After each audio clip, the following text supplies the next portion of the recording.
Hey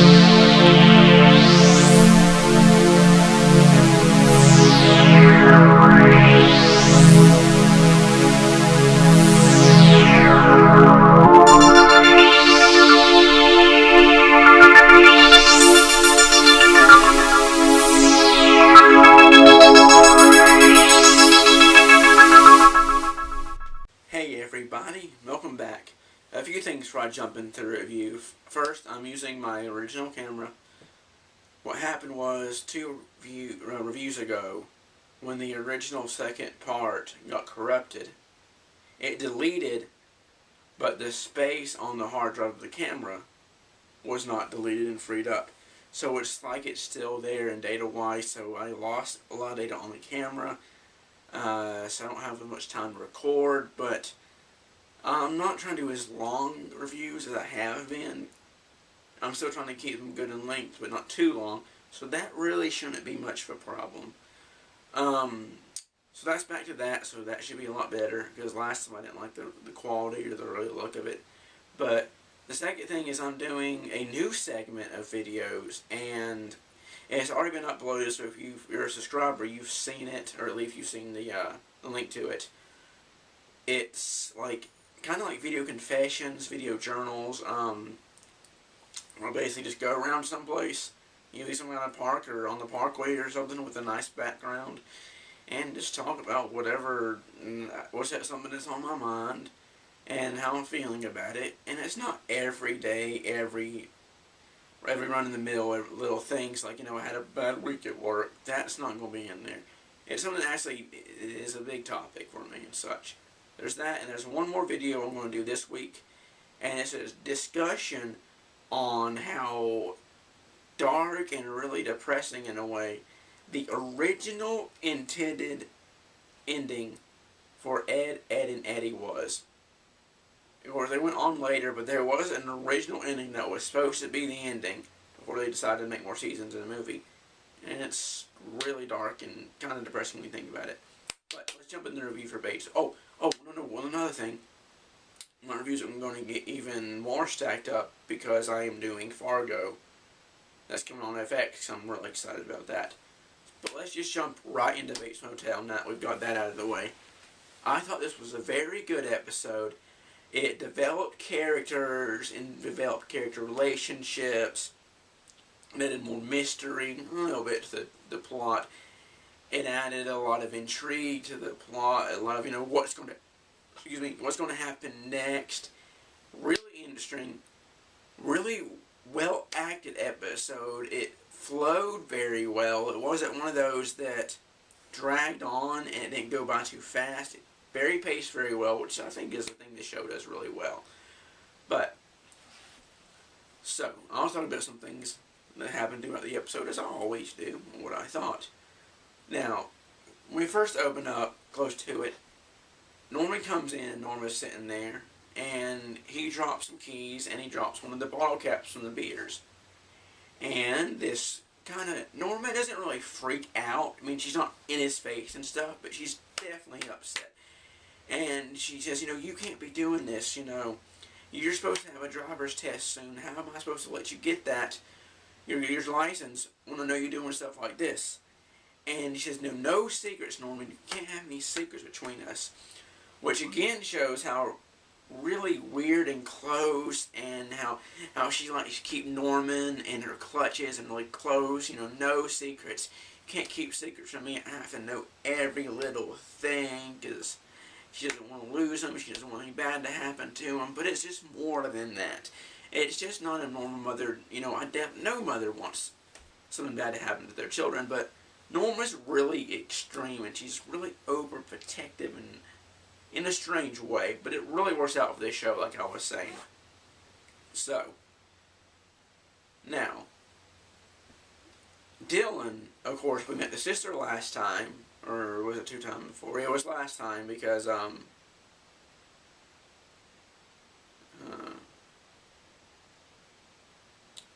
could be wrong. Anyway, he wakes up in the hospital, and after that happens, you see that his sister comes in, and they start kind of getting a romance going on. He saved Zane, so she's appreciative of that. She takes him into her house. And I'm starting to like her more. I mean, she's definitely not an amazing character or a great character to me. Well acted, yes, but she's not someone who stands out. But she's nice in the background, at least. And with her being the real boss, even though she really doesn't make her presence known, I think as the series goes further, we can see more of that, and we can develop her character more. And that's going to be really nice. They can develop their character more. We can't, but but I think that's going to be really nice. I think they're going to do a really good job with that. And I'll get into another character later that I was really impressed with in this episode that I haven't been too impressed with so far. And so they're definitely getting a romance started, and maybe she's just using him, maybe it's real. I think we'll have to see what happens with that. But she now realizes that Zane is too crazy, too unstable to handle things, and she tells Dylan that she wants him to run things without Zane knowing that he's running things. So he's basically the boss above, like in between her and Zane. Of course, Zane can't know about that. That's going to be really interesting, as well as the relationship between Remo and Dylan, where that's going to go. We'll see. I really want to see that. So, this next part was a really, really, really interesting thing about the episode, and I really loved how they did this.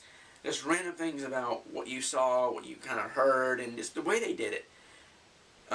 Cody and Norman decide that they're not going to go to tech practice, they're going to go to the lake, which that also leads to something really nice. But while at the house to get some liquor, because of course, you know, what happened was after Norma found the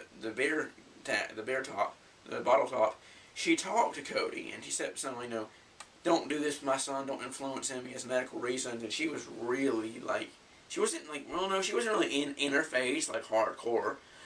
But she definitely had a presence there. And I like that. I like how Vera Farmiga does that. She has that different presence. She's not a mom I don't want to cross, I can definitely tell you that. But, you know, Cody doesn't care. She gets some rum, I think it was. And, you know, but they're trying to get ready to leave, and Cody's dad comes in. So they run and they hide in the closet. And the whole thing, because Norman knows that Cody's dad is abusive towards her, and they're in the closet, so that triggers this another, you know, breakdown. Which one of the things they really did out of the blackouts, I thought they did really well, and I need to look back and see if they have done it before. You can hear in the background like a steady, like a, you know, like you see in the movies and TV shows and such, and I'm sure it happens in real life too, but when someone dies in the hospital and you hear the beep, I mean, it wasn't very loud, it wasn't too present, but it was there. And that's a really good sound to put in with Norman's blackouts, because he really just goes off in a way, like he really is, in a way, you know, dead. Obviously he's not really dead, but I thought that was a really good thing. But the most interesting thing was, of course, and I loved how they did this, I love how they're seemingly bringing Norman's dad back into the picture, at least that we were led to believe, so we were led to think.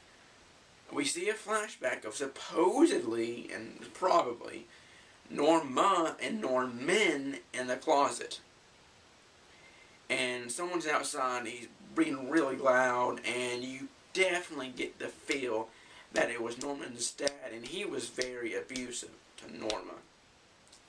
I thought this flashback scene was well done. It was intense without being too intense. It wasn't too subtle. But it definitely raised suspicions and definitely got your nerves running. At least it did mine. I don't know about you guys, but it definitely got my nerves running. Thoroughly enjoyed it. I cannot wait to see what they do with that. And so the episode already was getting really hyped up for me. Really getting hyped up. And the guys I was saying earlier, the character that in this episode that started to get better, that I haven't liked too much before, was Nick. And after the Lee Berman fiasco of him going off a cliff and dying and wrecking, Norma goes to confront Nick. And at first she can't get in, because the secretary denies her, And I thought it was pretty funny to see get Norman like turned down in a way when she said, well, Norma said, well, I'll just go back and call him and come back. And the the person, the secretary behind the intercom said, okay, Mrs. Bates, it's a whole matter of fact, you know. Thought that was pretty funny. I thought it was a really nice thing for them to throw in there. But the exchange after that, when Nick came up and they started talking, Nick was kind of subtly threatening her in a way, intimidating her in a way. And I thought that Norman looked a little bit, I won't say afraid. I don't think that's the right word, because she stood up for herself a lot too. But I think it made her very wary. And I think that's the best way to describe it. She was very wary about him, about his intentions and such. Because, you know, she knows that he had something to do with it. And, you know, when he's like, you know, I want to back out. I don't want to do this anymore.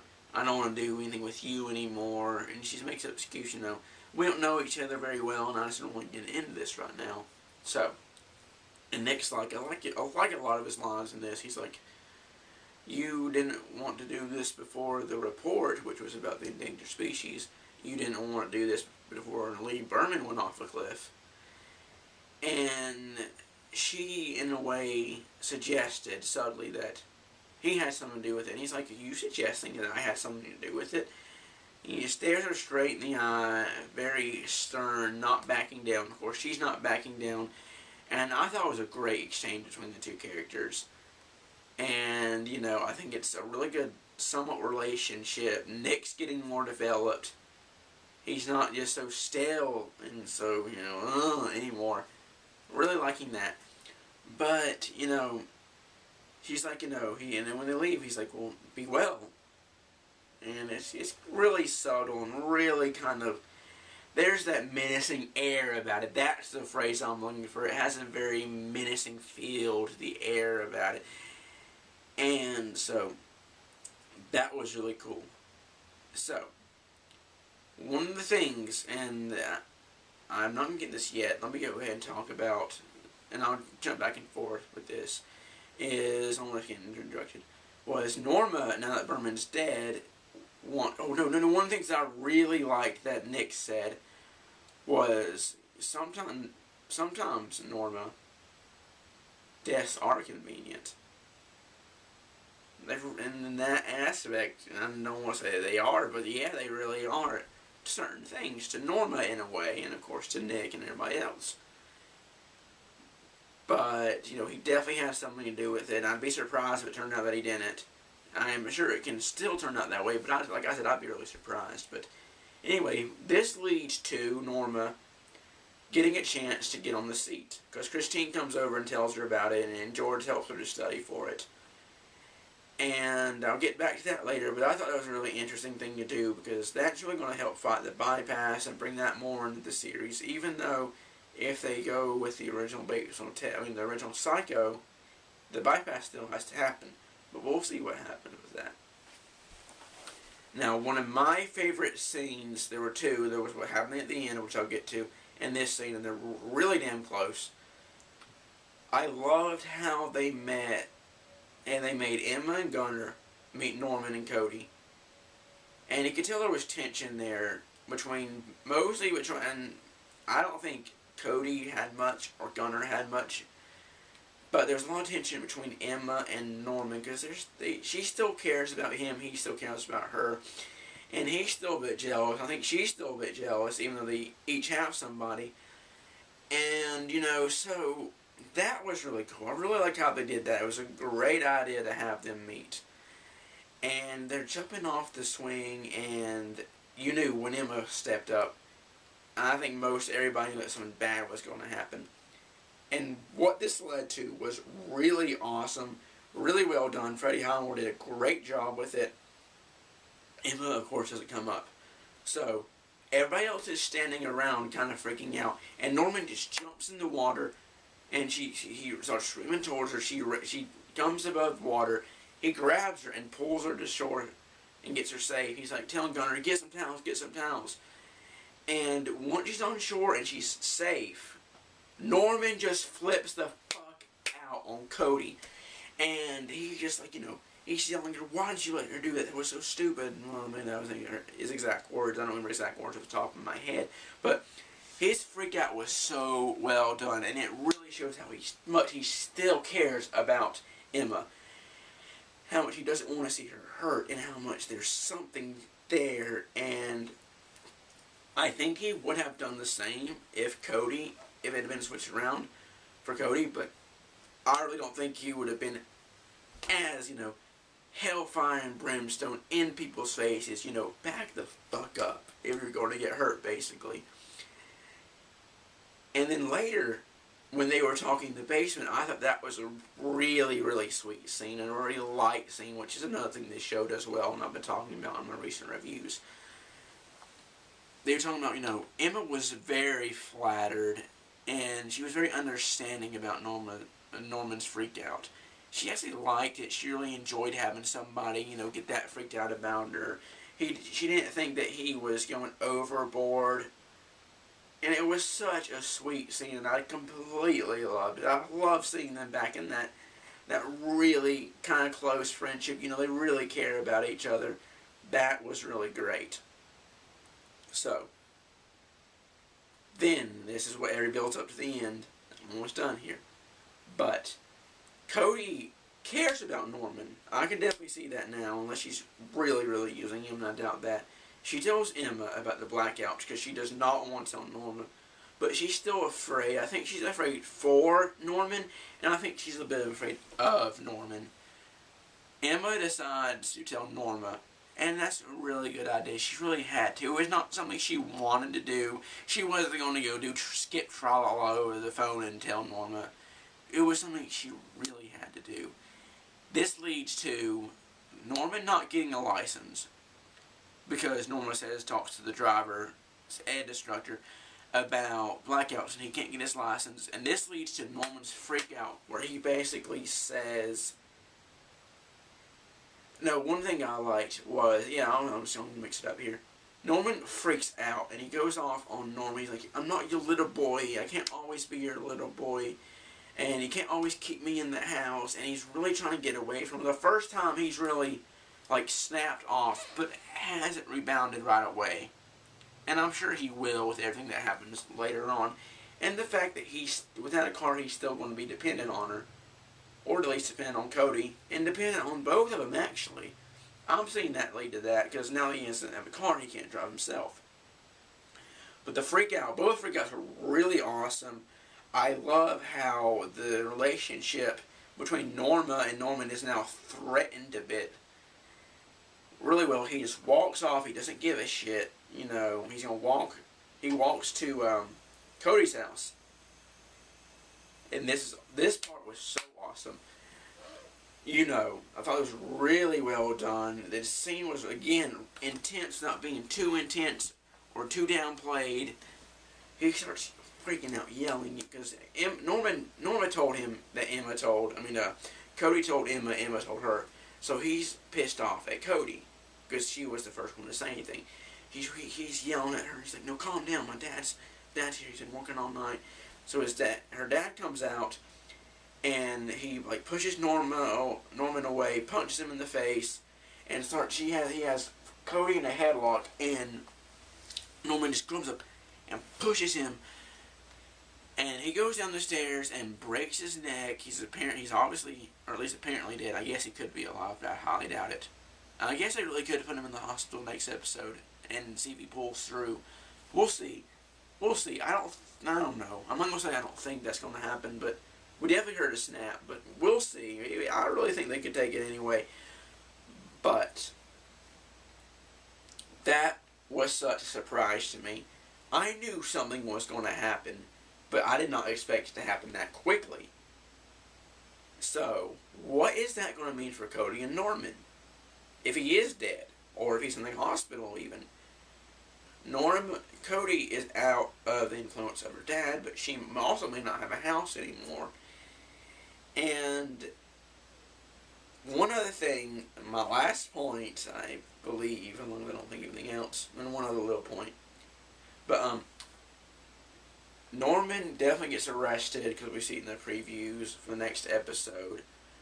But can that be classified as self-defense, or is it going to be murder or assault, depending on if he lives or not? Because there are the facts of self-defense, that he was attacking Cody and abusive towards her, and Norman didn't really attack him. He didn't like punch him or beat the shit out of him. He didn't stab him. He didn't try to shoot him. He just pushed him, and he fell down the stairs. It's an accident, a true accident. But there was the fact that Norman barged in to someone else's property where he wasn't supposed to be. So that's really going to weigh back and forth between them. If he hadn't barged in and it had been just another, something happened the rest of the way it happened, it'd be a clear case of self-defense as long as they went to the police force first. And we'll see what they do. But that's not the point. Are they going to go to the police, or are they going to just find out about it? But so, I think he's going to be okay. He has to be okay. But I'm really interested in seeing how next episode is going to play out with that. And another thing, and I'm not 100% on this, but I saw it on the Bates Motel Facebook page, so I'm pretty damn sure. We're getting a season 3. We are getting a season 3. Well, probably. So that was great. That was something I was really wondering about.